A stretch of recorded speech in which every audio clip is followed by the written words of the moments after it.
Hello friends, welcome to my channel Preetham Finser and Stock Analytics. So tomorrow there is weekly expiry for Nifty and Bank Nifty, that is 1st October 2020 Thursday. We are here to discuss what are the possibilities of Nifty.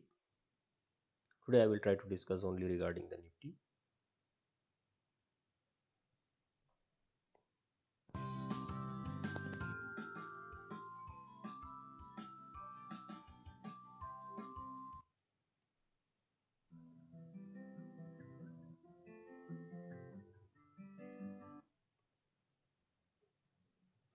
So this is the Nifty chart in front of you.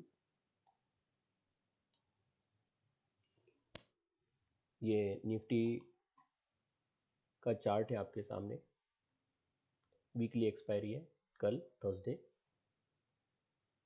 उसके बाद एक लंबा weekend है क्योंकि Friday को trading नहीं होगा. तो यहाँ पे आप देखिए ये कैंडलस्टिक पैटर्न है और ये कैंडलस्टिक पैटर्न में प्राइस मूवमेंट्स आपको दिख रहा है. यहाँ पे मैंने कई सारी हॉरिजॉन्टल लाइंस मार्क की हुई है. All this horizontal lines represent support and resistances. Depending on the price movements their role can change. ये देखिएगा ऑलरेडी पिछले कई वीडियो में मैंने ये सभी सपोर्ट और रेजिस्टेंस जोन्स आपको बताते आया हूँ और इसका चाहिए तो लिंक भी मैं डिस्क्रिप्शन बॉक्स में दे दूंगा पिछले वीडियोस का. यहाँ पे देखिए आज दिन भर का अगर हम कामकाज देखें निफ्टी का तो निफ्टी दरअसल दिख रहा है कि एक रेंज में फंसा हुआ था. रेंज कौन सा है? ये रेंज पहले से ही मार्क किया हुआ है 11,305 टू 11,275. ये उसका एक जोन है और दूसरा नीचे की तरफ जोन था 11,186 टू 11,210. 11,210 से लेके 11,186 और ऊपर की तरफ है 11,274 से लेके 11,305. तो यहाँ पे रेंज बाउंड दिखाई दिया. मार्केट कल भी इसी रेंज में ही फंसा हुआ था मार्केट और आज भी उसी रेंज में फंसा हुआ था. अब मार्केट को ये रेंज को ब्रेक करना चाहिए. Some or the other day definitely it will try to break it. अब ब्रेक करके क्या हो सकता है? ब्रेक करके इसके ऊपर निकलेगा या इसके नीचे जाएगा. ओके तो हमें कुछ नहीं करना है, मार्केट को जो करना है वो करने देने का. If tomorrow market tries to open below 11,186 definitely will go for the short sale and then next zone comes out to be 11,100 to 11,140. यहाँ पे अभी मार्क नहीं किया है, पिछले वीडियोस में मैंने मार्क करके रखा है. अभी सभी क्लाइंट्स को वो सब जोन्स बहुत अच्छे से दिमाग में बैठ गए क्योंकि मैं 11 सितंबर से वही जोन के बारे में बात कर रहा था. और यानी we will try to short Nifty only when it will be below 11,186 for a target around 11,140 to 11,100. 11,100 भी अगर वो ब्रेक करता है तो वहाँ से भी हमें 50 to 70 पॉइंट्स मिल सकते हैं. 11,050 से लेके 11,030 तक जा सकता है. ये हुआ बेरिश साइड में. लेकिन मान लो अगर ऊपर ओपन होता है या फिर कहाँ पर भी फ्लैट ओपन होके अगर ये दिन भर में ये जोन को ब्रेक करके ऊपर जाता है, कौन सा है? 305. 11,305 के ऊपर जैसे निफ्टी ट्रेड करने लगता है तो नेक्स्ट जोन आता है 349 से लेके 370. So I personally feel that this is a very strong resistance for the Nifty 11,349 to 11,370. क्योंकि एसजीएक्स निफ्टी अभी बहुत पॉजिटिव है, तो पॉजिटिव है तो कल शायद मार्केट गैप अप ओपन होना ही चाहिए, ऐसा कोई ज़रूरी नहीं. लेकिन गैप अप अगर होता है तो इस जोन में रेजिस्टेंस लेके वापस नीचे आने की कोशिश कर सकते हैं. ओके तो हमारा काम क्या है? As a trader, being a trader, I should know what are the prices and based on those prices what decision I need to take, that is whether I want to buy or I want to sell. तो ये देखिएगा ये zone निकल के आ रहा है 349 से लेके 370 जोन है यहाँ 274 से लेके 305 है। अब देखिएगा, अगर मैं ये जो पैनिक बॉटम हुआ था निफ्टी का, वहाँ से अगर निफ्टी की पूरी चाल अगर कंसिडर करने की कोशिश करेंगे तो क्या हुआ। Here there was gap up opening, gap up opening होने के बाद लगभग 200 पॉइंट निफ्टी का रैली हुआ।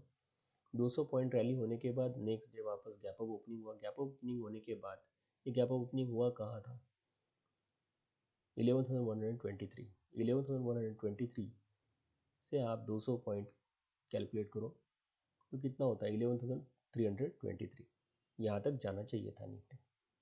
निफ्टी गया कहाँ अब तक, 11,299, लगभग 200 पॉइंट हो गए। तो इसे क्या कहते हैं, इसे ओपनिंग गैप कहते हैं। Then after this entire rally ये जो गैप तैयार हुआ है इसे कहते हैं run away gap. Run away gap, ये जो इतना जो मूवमेंट है उतना ही लगभग वहाँ पे होता है, लेकिन यहाँ पे क्या हुआ, 299 तक गया और उसके बाद फ्लैट हुआ। This can be consider as a distribution channel, we don't know, it can be continuation, it can be distribution. अब होता क्या है, देखिए, there are 3 types of gaps.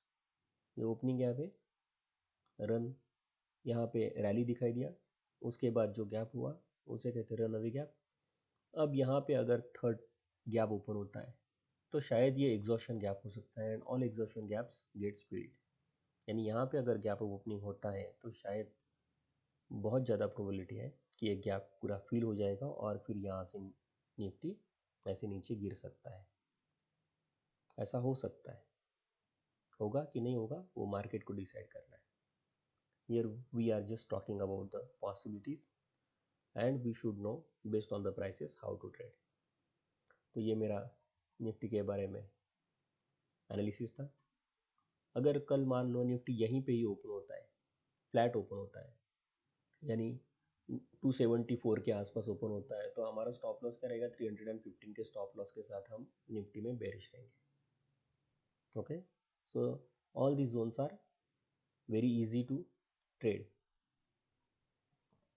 Gap up open होता है और इस जोन के नज़दीक होता है 349 से लेकर 370, तब भी हम शॉर्ट सेल में बैठेंगे क्योंकि 370 को पार करना इतना आसान नहीं जाएगा निफ्टी को। 370 को पार करना इतना आसान नहीं जाएगा। लगभग देखा जाए तो अगर आप बड़े टाइम फ्रेम में चेक करेंगे तो entire zone 317 to 380, this entire zone is the selling zone for the Nifty. तो इतना बड़ा सेलिंग जोन है, और अभी SGX निफ्टी को देख के अगर ऐसा लगे कि गैप अप ओपन होगा और ये इस जोन में जा सकता है, हाँ जा भी सकता है, लेकिन जाके वहाँ से वापस नीचे आने की कोशिश ज़्यादा हो सकता है, क्योंकि मैंने उसके पीछे दूसरे रीजंस भी बताए। देखिए गैप अप ओपनिंग हुआ था, रन, यहाँ पे रैली दिखाई दिया, फिर बाद में ये जो गैप अप ओपनिंग होता है उसे कहते हैं कि run away gap. Run away gap के बाद यहाँ पे एग्जॉशन गैप जरूर आता है। एग्जॉशन गैप यानी यहाँ पे जैसे ओपनिंग होगा, ओपनिंग होने के बाद वापस से वो एंटायर गैप फिल करने की कोशिश करेगी। यानी अभी अब मार्केट क्लोज हुआ है, निफ्टी फ्यूचर क्लोज हुआ था 256 को, 11,256, so entire gap can be filled. So this is all about the analysis.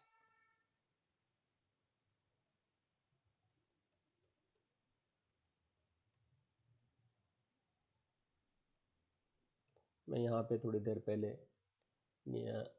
Nifty का यहाँ पर भी एनालिसिस कर रहा था अलग अलग तरीके से, लेकिन फाइनली ये जो जोन्स है वो मैंने मार्क किए हुए हैं, और देखिए निफ्टी बराबर उसी जोन में ट्रेड कर रहा था। So let us see how today Nifty opens, and based on that we will try to trade the nifty according to the resistance and support zones as marked. You can note these prices. Even I will try to put the link of previous YouTube video so that you will get more idea about the support and resistance zones that have been marked. So finally, trading is all about making money and nothing else. Finally हम trading क्यों कर रहे हैं, हम trading इसीलिए करना चाह रहे हैं कि हमें पैसा मिल रहा है कि नहीं मिल रहा है।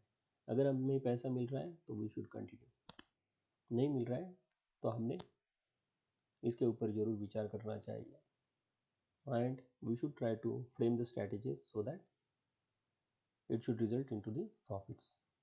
Thank you very much. If you like it, please click on the like button to subscribe to my channel, and don't forget to click on the bell icon so that you will get the notification as and when I upload any new video.